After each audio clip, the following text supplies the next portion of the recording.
자, 법인세 납부가 돼 있죠? 그죠? 그 납부 어떻게 하는데 뭐 이런 것까지 뭐 얘기를 해야 되겠습니까? 저 밑에 우리 분납만 봅시다. 분납. 어제 분납했었죠? 그죠? 다음 페이지 체크만 딱 하고요. 자, 그 다음 농특세 나왔네요.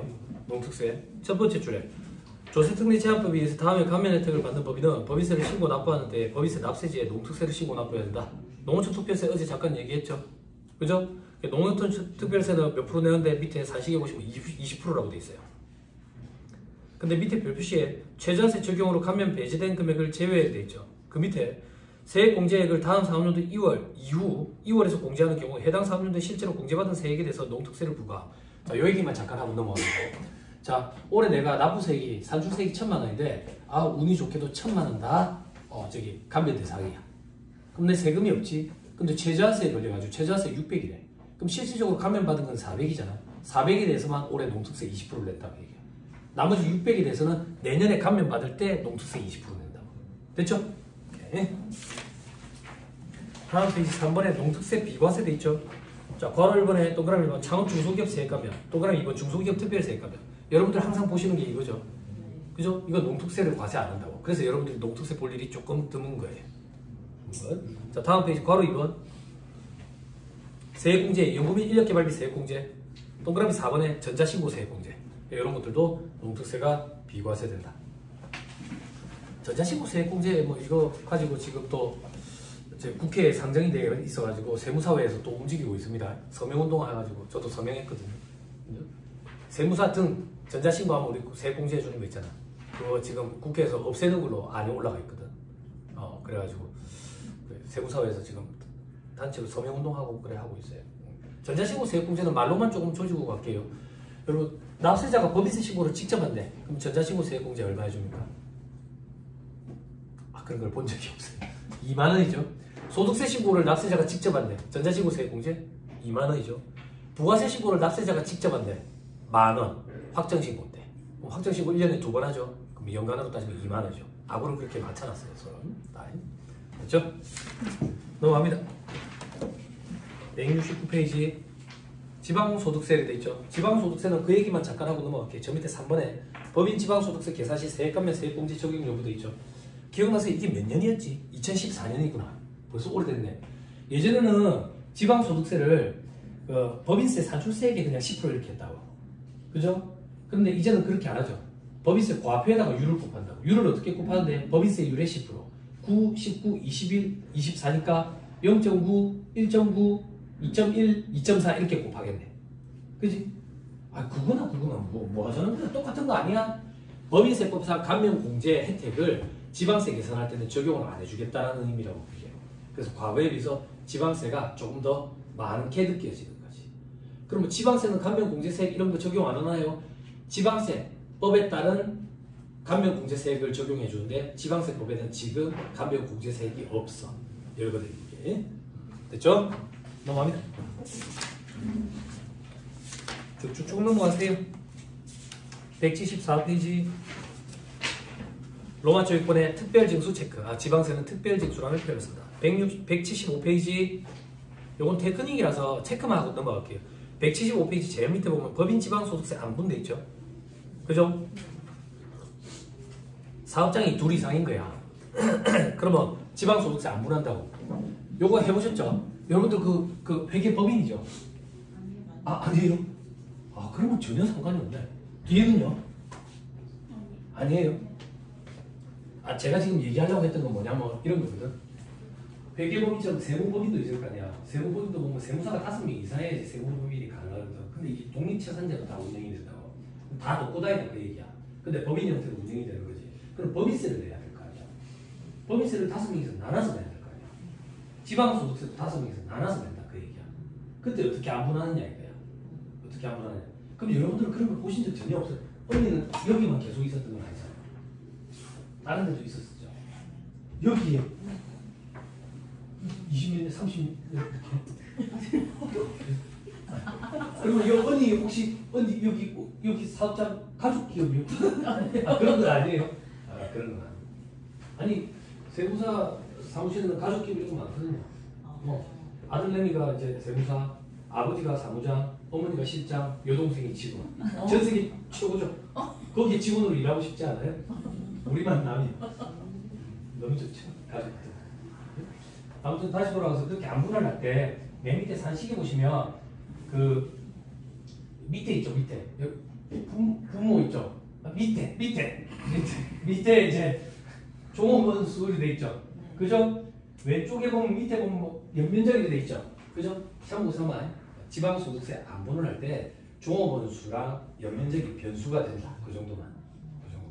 그리고 이렇게 독립재산제식으로 움직이는 이런 법인에서는 법인세 신고를 돌아가면서 해요.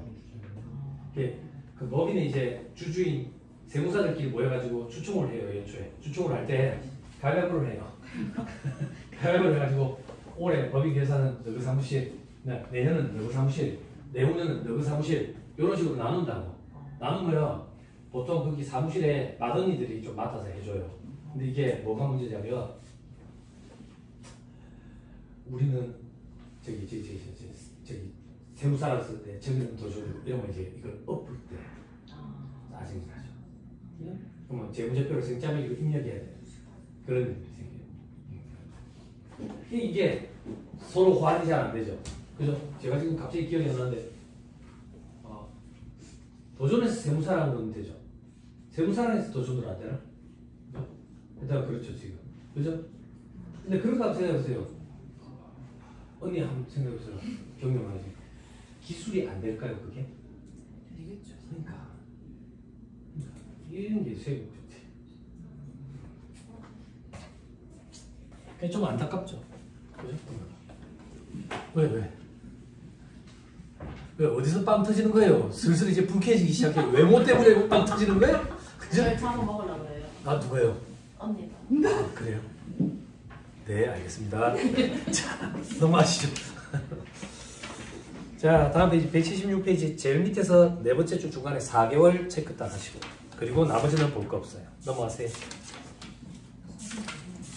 쭉쭉 넘어가시고 186페이지 저는 요건 얘기 안 한다 그랬어요. 중소기업입니까? 물어보면 끝. 됐죠? 그런데 요거 때문에 조금 할 거예요. 뭐 때문에 할 거냐면 조세특례제한법에 중소기업 범위 있죠. 그죠? 그거 어제 했었어요. 다음 페이지에 맨 위에 있거든. 소비성 서비스업이 아니어야 돼. 그리고 매출액 기준으로 한다. 중소기업인지 여부는 매출액 기준으로. 매출액 기준. 그럼 중소기업에는 중기업과 소기업이 있거든. 그건 어떻게 구분하는데? 그것도 매출액 기준이야. 조특법과 중소기업 기본법의 차이는 중소기업 기본법은 3년치 매출액을 평균을 실고고 조특법은 그냥 한 해 매출액이야. 그러면 매출액이 큰 변동이 없다면 3년치 평균치랑 크게 변동이 없겠지. 거의 유사하게 움직이겠지. 그죠? 그죠? 그런데 조특법 규정을 적용을 할 때 여러분 그 감면이나 공제 혜택에 열거된 업종에 해당할 때만 적용을 해주는 경우가 있고 그게 아니라 중소기업이면 다 해주는 경우가 있고 이건 조문을 좀 잘 읽고 파악을 해야지. 자 됐습니다. 그 정도 보시면 됩니다. 나머지 볼 필요 없습니다. 자 188페이지 중소기업 기본법 시행령 별표 1 이래 돼 있죠. 그죠? 여기서 한 번만 연습해 하나만 찾고 가볼까? 도소매 한번 찾아보세요. 도소매 24번이라고 돼 있네. 얼마라고 돼 있어요? 그죠? 요 기준에 부합하면 중소기업이다 그 얘기예요. 됐죠? 그렇게 따진다. 쭉쭉 넘어가세요. 아, 요 회계사님들이 계시는 데니까 190페이지 4번에 독립성 기준 있죠? 그죠? 어제 공시기업 집단, 사후출자 제한기업 집단 여기에 속하면 안 돼요. 또 중소기업이. 거기에 속해 있는 회사 중에 여러분들이 장부를 하고 계시는 분이 계시는지 모르겠지만 그렇게 되면 어제 말씀드린 것처럼 미완료 소득에 대한 법인세 그것도 계산이 이루어져야 돼. 됐습니다. 넘어가면 196페이지 6번에 중소기업에 대한 세제 지원이라서 괄호 1번에 법인세법상 지원돼 있죠. 그죠? 여러분 어제 저한테 피드백 주셨죠? 다 중소기업만 맡고 있다고 그랬어요. 그죠? 중소기업 위주로 한다고 그랬어요. 자, 6월 교수금 공제 한도 이런 거 없다 했어요. 그리고 그 밑에 기업 업무 추진비 적대비 한도가 3,600으로 시작하죠. 그죠? 교수금 소급 공제도 가능하죠. 경력 많으신 분들은 경험이 있으시겠죠. 법인세 분납할 때도 한 달 더 주죠. 그죠? 그리고 그 밑에 칸에 외상매출금 대손처리 특례도 있죠. 그죠? 그때 오른쪽에 보면 이거 이제 대손파트에서 할 건데 부도 발생일로부터 6개월 이상 경과한 수표, 중소기업의 외상매출금이거든. 내가 중소기업이어야 돼. 내가 받을 돈이 있는데 내가 중소기업이면 부도 발생일로부터 6개월 이상 경과한 외상매출금에 대해서 대손 처리가 가능하다고. 그렇지만 내가 중소기업이 아니면 안 돼. 그거 외상매출금은. 근데 그 밑에 2번 있죠. 요거 설명하려고. 요게 몇 년 전에 들어온 조문이죠. 요것 때문에 요가 조금 술렁거렸었어요. 거래일로부터 2년이 경과한 외상매출금의 미수금은 대손 처리 가능. 이건 무슨 말인데? 외상매출금과 미수금이 있는데 2년이 더 됐어. 거래일로부터. 돈을 못 받고 있다고. 그러면 대손 처리할 수 있다고 얘기해요. 대손 사유에는 아직 시작 안 했지만 나중에 하겠지만 결산조정 사유라는 게 있고 신고조정 사유가 있죠. 들어보셨죠? 요건 결산조정 사유야. 그러니까 장부상 대손 삼각비 혹은 대손 처리를 손실 또는 비용으로 잡아놔야 손금을 인정받는다. 결산조정 사유니까. 근데 이게 뭐가 이슈인데 우리 일반적으로 소멸시효 완성됐을 때 대손 처리를 많이 한다고. 그러면 소멸시효 완성은 몇 년을 적용을 하는데 여러분들이 관리하시는 업체의 외상매출구 매출채권은 다 상사채권이에요. 그 상법에 영향을 받아. 상법상 상사채권에 대손 소멸시효는 5년이야 5년. 근데 상법에 다른 법에 의해서 특례 규정을 적용받는 경우에는 그 특례 규정에 의한다라고 되어 있거든. 그 특례 규정이 민법에 있어. 그래서 민법상 단기 소멸시효 특례라는 규정이 있다고. 그 규정에 1년짜리가 있고 3년짜리가 있는데 여러분들이 관리하시는 업체는 다 3년을 적용받아. 그러면 3년 되면 소멸시효가 완성하는 거지. 근데 중소기업은 2년만 지나면 대손 처리가 되니까 큰 특혜인 거야. 물론 음식점 이런 데는 1년이에요. 소멸시효가. 민법상 단기 소멸시효가. 이래 생각하면 돼. 밥 예상원 보는데 1년치 돈 안 준대. 줄 생각이 없는 거지 뭐. 그런 거 얘기하는 거예요.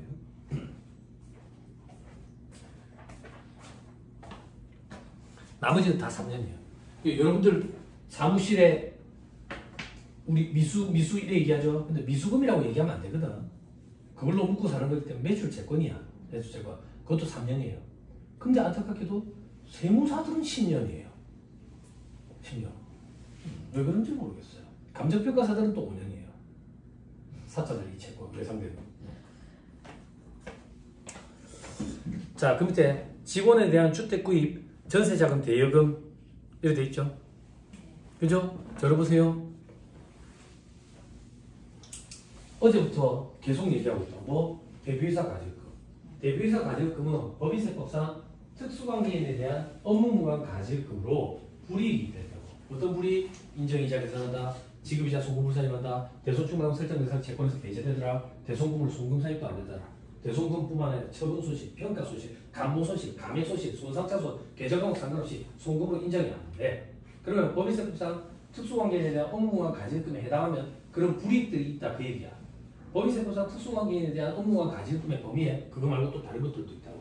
어떤 게 있는데 주택구입자금, 임직원에 대한 주택구입자금, 임차자금 대여. 이건 뭔데? 우리 회사 임직원이 집을 사는데 집값을 회사에서 빌려준대. 우리 회사 임직원이 요번에 전세를 넣었는데 전세자금을 회사에서 빌려준대. 주택구입자금, 임차자금 대여액. 이거 특수관계인에 대한 업무무관 가지금이 맞아. 불이익이 있다고. 그런데 중소기업 직원한테 빌려주는 거는 업무무관 가지금으로 보지 않겠대. 즉 불이익이 없지. 이 얘기를 몇 년째 하고 있어.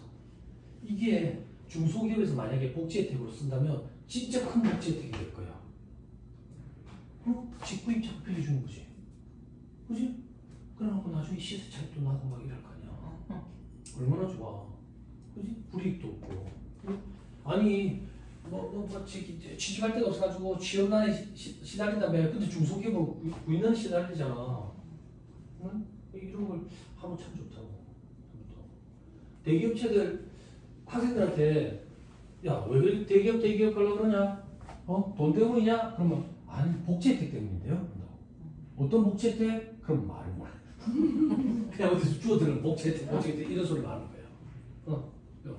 근데 복지 혜택이 있으나 마나한 경우가 많다고. 제가 예전에 근무아시아나 공채로 들어갔을 때 아시아나항공은 기숙사가 없어요. 기숙사가 없어가지고 서울에 처음에 입사해 갔을 때 고시원에 2달 살았어요. 고시원에 방을 구해야 되는데 그 당시에 서울 안에는 원룸값이 너무 비쌌고 공항 근처에 부천에 원룸이 1000에 55였어. 55야 어떻게 월급 받아서 내꾸지. 천이 없는데 보증금이. 그게 55에 한 2달 살았어. 2달 살았는데 회사에서 누가 가르쳐주는 거야. 우리 회사에 복지 혜택에 그런 거 있다. 집 구입 자금 아니면 보증금 이거 빌려주는 무이자로 빌려주는 혜택이 있다는 거야. 그래서 총 팀장한테 갔어. 팀장님, 저 지금 55에 사는데 보증금 그거 빌려주는 그게 있다면서요. 그러니까 니랑 상관없어. 그러는 거야. 아니 그러니까 그런 제도가 없어요. 있는데 니랑은 상관이 없어. 왜 저랑 상관이 없는데요? 퇴직금 한도 내에서 해줘. 신입사원 퇴직금 해줘. 그러니까 생생맥인 거예요. 생생맥. 근데 중소기업이 이걸 만약에 복지혜택으로 내걸면 진짜 괜찮지 않겠냐? 그죠? 그죠? 라고 말을 몇 년째 하고 있다고. 한 번을 못 봤어. 한 번을. 응? 그러고 사람 구하기 힘들다고. 그런 데는 있습니다. 예전에 저기 하만이라는데 BHI라는 회사에 강의하러 간 적이 있는데 거기 사업주분이 마인드가 엄청 대단하더만. 돈을 벌면 그 옆에 땅 이런 걸 사가지고 논밭 이런 거야 사가지고 원룸을 자꾸 지어 올려. 그 직원들한테 주더만. 응. 그건 서울대 요고대생들한테. 응. 그 복지혜택 때문에. 복지혜택. 돈을 엄청나게 많이 준대. 왜 돈을 엄청나게 많이 주는데 옆에 아무것도 없어. 아무것도 없어. 단계가 좋네. 네, 그렇대요. 네. 자, 그렇죠? 이거 중요합니다. 중요해요. 그리고 혹시나 그런 케이스를 보신 적이 있는지 모르겠지만 직원 자녀 학자금을 회사에서 빌려주는 경우도 있거든. 직원 자녀 학자금. 자, 언니분들 잘 보세요. 직원 자녀 학자금은 법인세법상 특수관계인에 대한 업무구간 가질 것 맞습니까? 불이익이 있습니까? 라고 물어보면 언니들이 뭐라고 답하는지 알아요? 세무사님, 그거는 요건을 충족해야 되잖아요. 그러니까 어떤 요건을 충족해야 돼요? 그 교육이 업무와 관련 있는 교육이어야 되고 회사의 지급 기준에 따라서 지급이 돼야 되고 그 교육기간이 6개월 이상인 경우에 돌아가서 교육기간을 초과해서 근무하는 것을 조건으로 해야 되잖아요. 이 언니는 지금 근로소득 비과세랑 헷갈린 거예요. 경력이 많은 분들의 특징이야. 경험이 엄청나게 방대하고 많은데 정리가 잘 안 돼 있어. 그래서 지금 종소세 신고를 해야 되는데 법인세가 자꾸 떠오르는 거지. 법인세 신고해야 되는데 부가세가 자꾸 떠오르는 거야. 정리하는 시간을 꼭 가져야 돼. 꼭 가져야 돼. 아니면 이게 막 뒤섞여 버린다. 방금 얘기한 건 근로소득 비과세 규정이에요. 회사에서 학자금을 대주는 경우에 회사에서 업무와 관련 있는 교육을 받으러 가야 돼요. 그럼 여러분들 회사에서 이 교육 말고 토익 이런 거 배우러 갔는데 돈을 대준다. 이런 건 안 된다 그 얘기야. 그러면 여기 동생들은 또 그런 생각을 해요. 그럼 회사에서 업무와 관련 있는 교육 그런 교육이 뭐 있어요?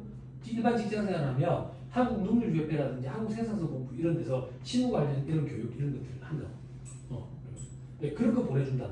혹은 한참 트렌드였지. 헤드쿼터라고 부르는 부서들 어제 얘기했죠. 기획, 인사, 총무, 영업 이런 데는 과장급 정도 되면 MBA 보내준다 했지. MBA 그런 것들. 요즘엔 또 잘 안 보여주는 것들. 그런 것들이 업무와 관련 있는 교육이라 가지고 경비 처리되고 직원 근로소득을 안 잡히고. 그럼 다시 돌아와서 우리는 지금 법인세법상 특수관계에 대한 업무만 가질끔 하고 있지. 직원 자녀 학자금을 회사에서 빌려줬대. 특수관계에 대한 업무가 가질끔 아닙니다. 불이익 없습니다. 됐죠? 집과 관련된 건 불이익이 있다 이렇게 생각해야 돼. 됐나요? 됐어요? 힘들어요? 힘들어요? 힘들게 해드릴까요?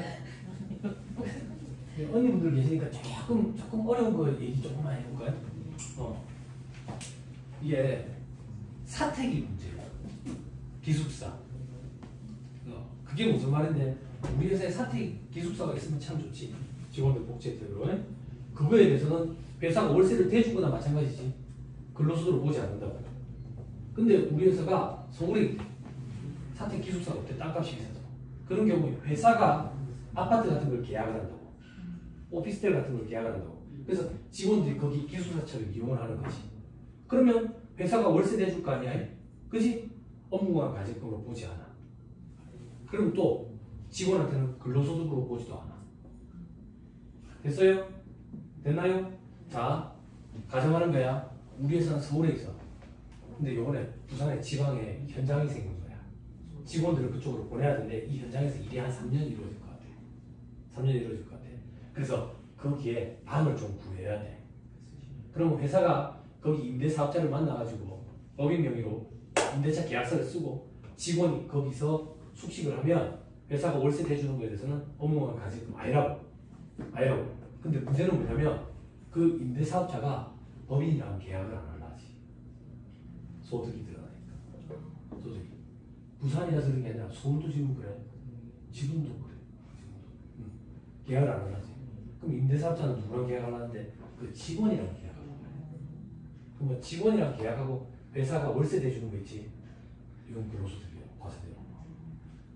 직원이랑 계약하고 회사가 전세금 빌려주는 거 있지. 업무만 가지고 직원이랑 계약하면 안 돼요.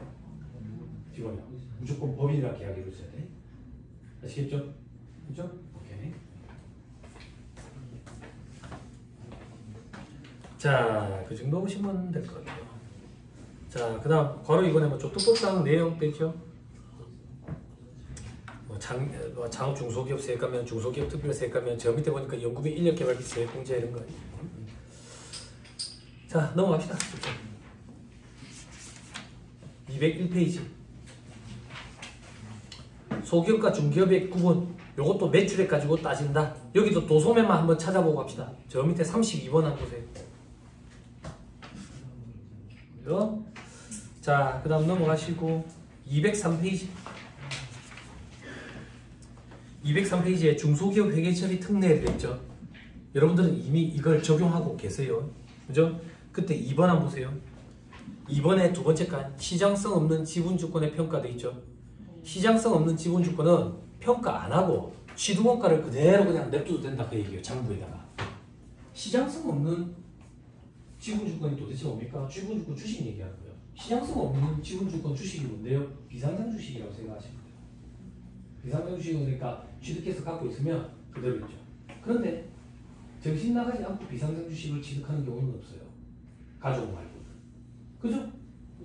거의 없어요. 혹은 회사 자본물로 하는 경우. 한 번 있어요. 제가 그 교육권 방문해드린 적이 있어요. 지금 진영이 있는 업체예요. 아, 세상 무섭구나. 그러니 회사를 잡아보려고 지분 그렇게 모아가지고 방을 짜놔라고 통보하고 막 이렇다고. 지금은 그 사람이랑 관계가 다시 회복이 돼가지고 임원으로 앉아있어요. 그 사람이. 무섭더라고요. 그래서 제가 그때 그 감자 하는 걸 조금 해가지고 컨설팅을 해준 적이 있어요. 다음에 기회가 되면 그런 얘기도 많고요. 시장성 없는 지분주권은 이렇게 지도원가로 내준다. 그럼 이제 문제는 뭔데? 시장성이 있으니까 문제죠. 시장성이 왜 있는데? 어제 말씀드린 것처럼 테슬라 주식, 애플 주식. 근데 그거는 뭘 주의하라 했다? 대표이사 개인 목적 아니냐 이거야. 그러면 특수관계에 대한 업무와 가세금 처리가 되니까 그걸 좀 주의하시고 혹시나 그런 게 있다. 그러면 연말마다 회계사님 머리 아프게 평가하고 그런 거 하지 말고 정리를 빨리 해야 돼. 정리를. 업무와 가세금이요. 그렇죠? 됐습니다. 그다음 밑에 지분법 적용 대신 대상 지분주권 평가되어 있는데 지분법 이런 거 보신 적 있으세요? 없죠? 언니 지분법 이런 거 하는 거 본 적 있어요? 없죠? 만약에 이런 업체가 있더라도 아마 오너분이 직접 하실 거예요. 지분법이라는 게 있어요. 그게 어떤 거냐면 그 회계기준 얘기는 많이 들어보셨죠? 그죠? 회계기준 이렇게 생각하시면 돼. 여기 책장이 하나 있어. 책장에 책이 여러 개 꽂혀 있어. 이 책장에 책 중에 이 책장에 있는 책들이 기준서야. 내가 이번에 재고자산을 취득했다. 회계처리 어떻게 해야 되지? 이 책 중에 제목이 재고자산이라고 되어 있는 책이 있어. 거기에 나와 있는 회계처리대로 해야 된대. 그게 그 기준서대로 회계처리하는 거야. 그럼 지분법은 어떤 건데? 조금만 소개해 드릴게. 내가 사회생활을 이렇게 하다 보니까 경영을 하다 보니까 어느 순간 내가 운영하는 사업체가 안정단계에 접어들었어. 할 일은 뭔가 심심해. 그래서 내가 취미거리를 찾다 보니까 A라는 회사에 주식을 한 주씩 사 모으는 게 취미가 됐어. 그래서 매일 A라는 회사에 주식을 한 주씩 사 모은다고. 그럼 이거를 장부의 회계처리를 어떻게 하는데? 요 책장에 있는 책 중에 금융자산이라는 책이 있어. 그 책에 있는 회계처리대로 회계처리를 하면 된다고. 근데 이게 왠가 내가 그 회사 주식을 자꾸 사 모으다 보니까 어느 순간 20% 넘게 갖게 된 거야. 20% 넘게 갖게 되면 어떤 일이 벌어지냐면 내가 그 회사 입구에 딱 가잖아. 경비 씨가 내한테 경비를 하면서 발레 파킹을 해준다. 그리고 비서도 없이 나는 사장실로 바로 들어간다고. 그걸 소련말로 유의적인 영향력을 행사한다 이렇게 표현해요. 그러면 회계랑 세법에서는 뭐라고 어떻게 보냐면 너가 둘은 실질적으로 한 덩어리 아니야. 그렇게 보고 회계 처리해라. 즉 20% 이상 갖고 있으면 금융자산 책 말고 지분법이라는 책이 있는데 그 책대로 회계 처리를 하래. 회계 처리를. 그게 지분법이야. 조금만 더 할게요. 이제 제가 죽어요. 제가 죽으면서 제 자식한테 유언을 남겨요. 아버지가 인생을 살아보니까 A라는 회사의 주식을 한 주씩 사모으게 지향했는데 그게 참 재밌더라고. 너도 유언을 받들어서 그렇게 살아라. 내 자식이 유언을 받들어서 A라는 회사의 주식을 계속 사모으다 보니까 어느 순간 50%를 넘게 갖게 됐어요. 그러면 이제 이 책장에 있는 책 중에 연결이라는 책을 내가지고 그 책대로 회계처리를 해야 돼. 내 자식이 죽어요. 내 자식이 지 자식한테 또 유언을 남기는 거예요. 니도 한 주씩 사모으라. 그래서 내 자식의 지 자식이 보다 보니까 100%를 갖게 됐어. 그러면 사업 결합이라는 기준서대로 처리하는 거야. 그게 합병이에요. 이거는 다 동일한 거예요. 동일한 거예요. 회계 처리만 조금씩 다른 거예요. 지분법은 그런 거더라. 근데 중소기업은 지분법 안 해도 된다 그 얘기예요. 안 해도 된다. 넘어갑니다. 장기 연무 조건의 매매거래, 장기금전 대차거래, 채권 채무평가, 명목금액을 재무상태표에 달아도 된다. 즉 현재가치평가 이런 거 안 해도 된다. 저 밑에 유무형자산의 내용요소 잔존가의 결정이 되어 있죠? 찾았어요? 네. 법인세법 규정 인정되어 있죠? 네. 자, 이건 무슨 말이냐? 칠판.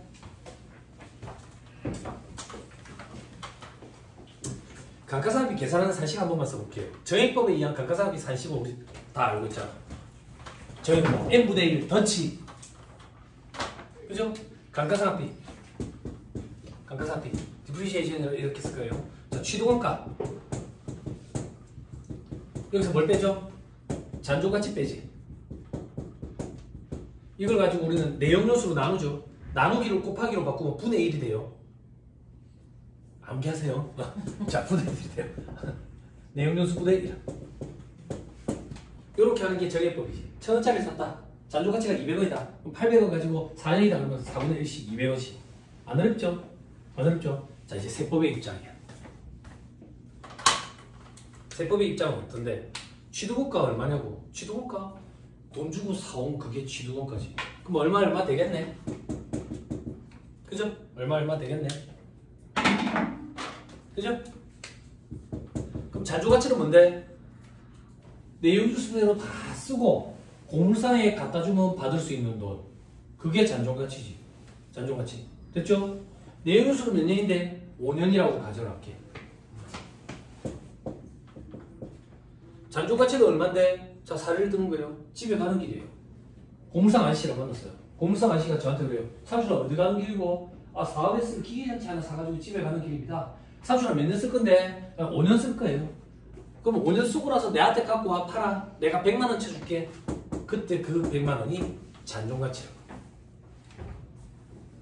됐어요? 어렵다고 거짓말 해보세요. 안 어렵죠? 그죠? 자, 지금부터 하는 게 세법의 입장이에요. 세법의 입장. 세법의 입장은 어떤데? 취득원가 얼마? 잔존가치 100만 원은 뭔데? 자, 5년을 썼어요. 5년을 쓰고 고물상에 찾아갔어요. 팔려고요. 고물상에 찾아가서 아저씨 안녕하셨어요? 그럼 아저씨가 저한테 그래요. 처음 뵙겠습니다. 그게 무슨 말인데? 잔존가치 100만 원?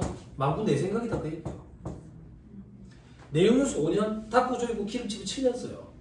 험하게 쓰면 3년밖에 못 쓰고. 그럼 5년은 뭔데? 망구 내 생각이다. 그 얘기예요. 잘 봐, 희한하다. 망구 내 생각과 망구 내 생각을 가지고 계산한 망구 내 생각이에요. 이런 걸 뭐라고 얘기하는데? 거짓말. 근데 거짓말이라고 얘기하면 좀 그러니까 추정치. 추정치. 근데 세법은 추정치를 안 키우는 거예요. 그죠? 그래서 자꾸 마인드가 부딪히는 거예요. 합리적으로 추정을 해가지고 해야지. 세법은 추정치는 거 안 키우는 거예요. 이게 어떻게 안 키우는데? 잔존가치 세법은 이런 거 없어요. 0이에요. 내용수 정해져 있다. 됐어요?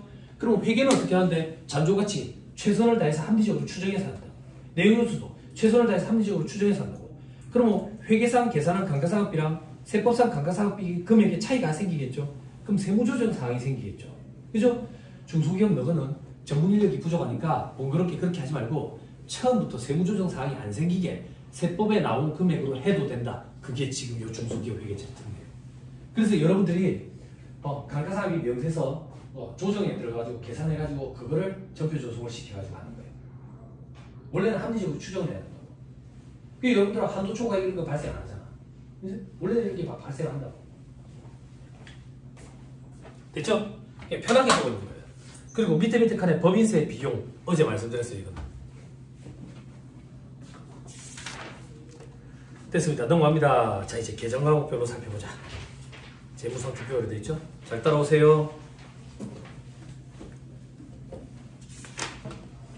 자, 재무상태표에 의의 되어 있죠? 좋은 의의가 있어요. 유용하고요. 한계도 있다네요.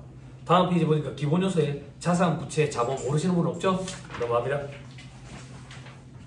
다음 페이지 유동과 비유동 구분되어 있죠?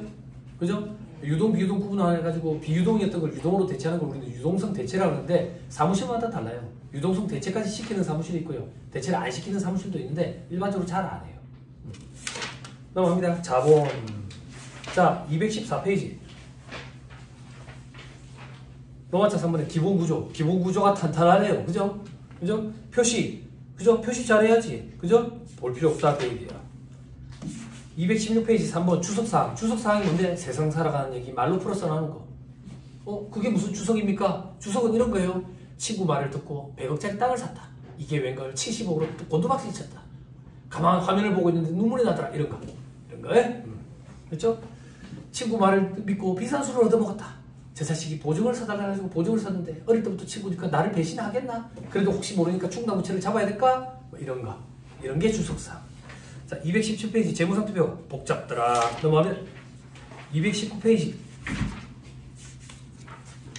금융자산. 금융자산은 제가 어제 말씀드린 거 그거 하나만 좀 기억하면 돼. 주의하면 돼. 대표이사 개인적인 목적의 테슬라 주식, 애플 주식 이런 거 그것만 주의하면 돼. 그거 말고는 상관할 거 신경 쓸 거 없어. 넘어갔습니다. 224페이지 당자자산도 있죠. 현금이 현금성 자산 이런 거 있다. 226페이지 저 밑에 보시면 중점사항도 있죠. 그죠? 226페이지 제일 밑에 중점사항 찾았어요? 네. 화폐성 자산, 화폐성 부채 이런 거 찾았어요? 네. 찾았어요? 자, 이제 피드백 주세요. 외화자산 부채 같은 거 있어요? 그 환산도 해보셨어요? 환율 차이에 대해서 환산? 왜 환산했어요? 네. 법인. 환산해가지고 세무조정 때 다 부인됐어요? 부인 안 됐어요? 자, 요 얘기예요. 외화자산 부채를 갖고 있는 법인들은 이걸 기말 평가를 해요. 평가를. 물론 이제 감사업체가 아니고 평가 이런 것도 안 하겠지만 세법의 입장만 말씀드리면 평가를 하는 방법이 있고 평가를 하지 않는 방법이 있어. 평가를 하려면 평가하는 방법으로 선택해서 신고를 해야 돼요. 그런 거 해본 적 없는데요? 그럼 원칙은 평가하지 않는 게 원칙이야. 그럼 외화 환산 손익 이런 걸 잡아놓으면 세법에서 전부 다 부인된다고. 어떤 자산 부채에 대해서 그런데요? 화폐성 외화 자산 부채에 대해서. 비화폐성은 그런 거 하나. 자, 이게 어떤 거냐면 이 얘기야. 내가 장사를 하다 보니까 장사가 잘 돼가지고 외국인까지 팔았어. 얼마네? 1달러에 팔았다고. 1달러에. 근데 돈을 석 달 뒤에 받기로 했어. 오늘 받으면 원달러 환율이 1,000원이야. 근데 석 달 뒤에 받으면 원달러 환율이 1,500원이라고. 그럼 나는 아무것도 한 것도 없이 500원만큼 기분이 좋잖아. 그 500원이 외환차손익 이렇게 표현을 외환차손익. 근데 중간에 12월 말이 낀 거야.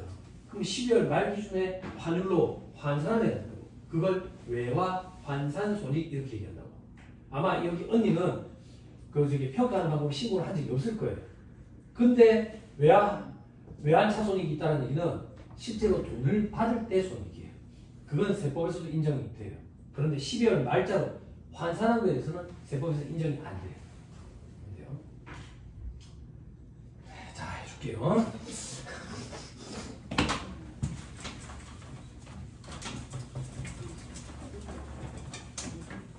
자, 칠판 봐봐요.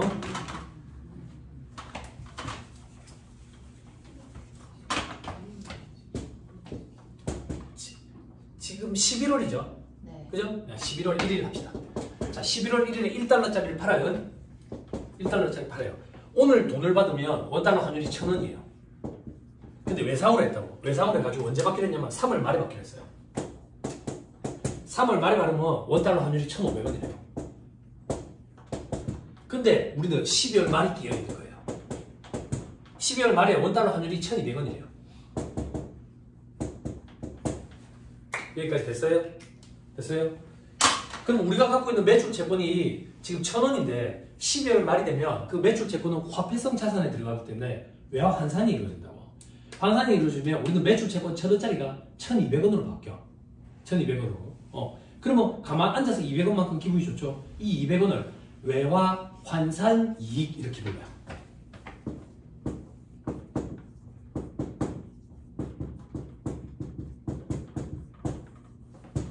됐어요?